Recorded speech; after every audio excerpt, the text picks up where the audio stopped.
And what's happening is a team of rowers are taking on an epic quest to paddle around the British coast for charity. Now, the rowers include the three-time Olympic gold medalist Andy Triggs-Hodge, and today they're heading through London. Our reporter, Harry Lowe, is at St Katharine's docks right now. Harry, what's going on down there? Good afternoon, Salma. I am in the shadow of Tower Bridge. I'm actually specifically at St Katharine's dock, and I'm surrounded by the team of 6. I'm surrounded by a lot of family members, and a lot of photographs are being taken, a lot of hugs, a lot of kisses, a lot of people reunited for the first time in 27 days. These crew of 6 have been on quite an adventure over the last 5 weeks. They got into trouble in the Irish Sea. 3 boats set out. Only this one that I'm here in front of now has actually back in one piece. But enough of what I've got to say. Let's hear from one of the crew.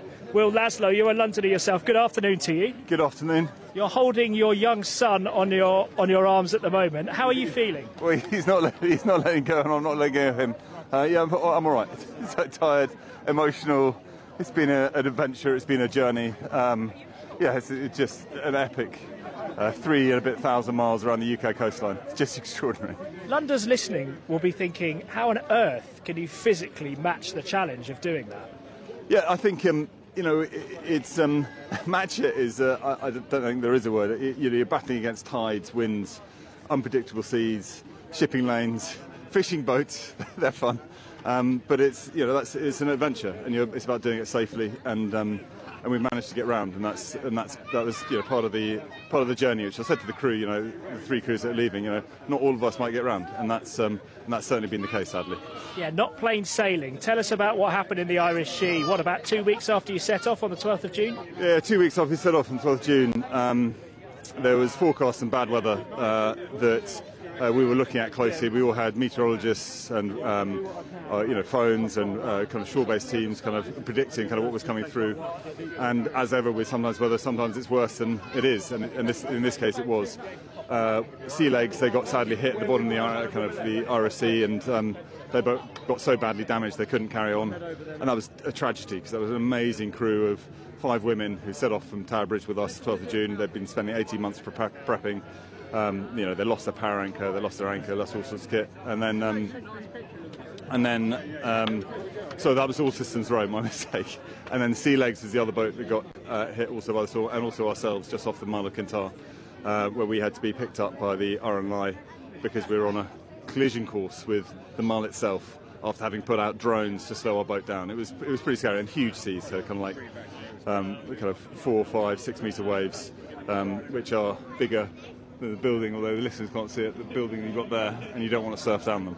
Just how unlucky is that? Most people would think June, that's a pretty good month to be out on the sea. Yeah, it's kind of, you say, when we got picked up, one of the crew from the RNI was in Cushendore, and they were absolutely amazing. Red Bay lifeboat, big shout out to you guys. And he was like, they haven't seen that kind of weather in, I think he said 38 years in June.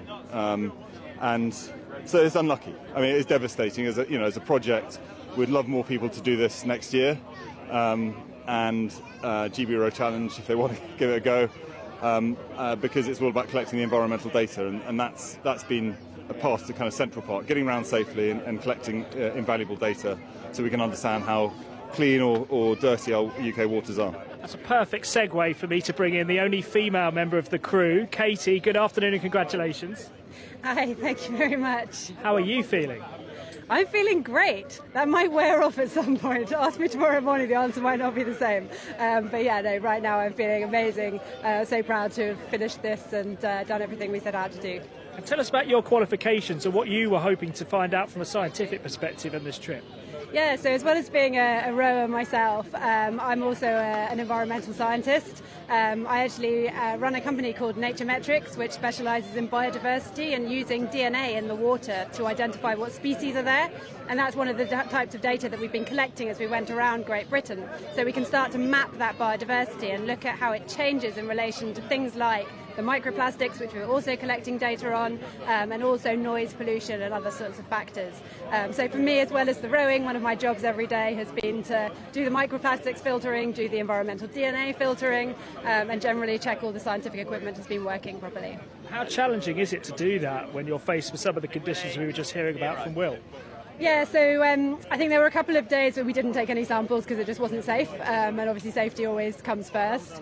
For the environmental DNA samples, I take them out of the hatch in the stern, and so you sort of pop out the top and you see the waves going up and down, and the big risk is you get a big wave sort of in your face, which then soaks all your bedding and everything at the same time. Luckily that didn't happen too much, so it was fine, and you get better at just generally moving around, being on deck, doing things on the boat that at the beginning feel really difficult and a little scary, but at the end it's just second nature.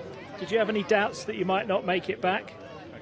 Yeah, definitely. I think we all witnessed what the sea can do, and one of the things that because I hadn't been at sea before, really, this was new for me, and just seeing how fast it can change, go in both directions. You go from flat calm to something literally we'd hand over at the end of a 2-hour shift. It would be flat calm, and we get up 2 hours later and be like, what have you done to the ocean? This is quite scary.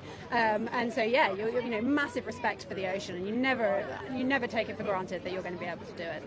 Huge physical endurance required for this trip. I've got to ask you, how are you planning to celebrate tonight? I'd love to go dancing.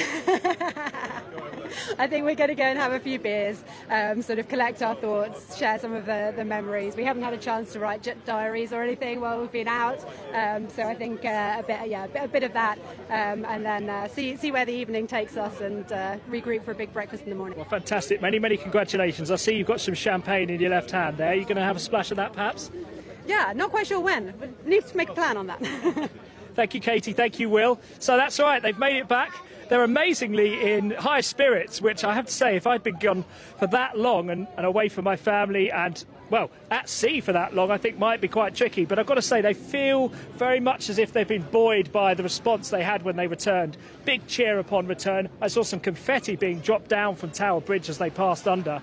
And it smiles all round here on the banks of the Thames. Harry, thank you so much. It sounds incredible, but just as I was listening there, the thought of how quickly the sea changes terrifies me to my very core, and why I will never get my sea legs, because it is truly scary how quickly things change out on sea. So the most respect and admiration for the whole team. What an incredible journey they've been on. Harry, thank you so much.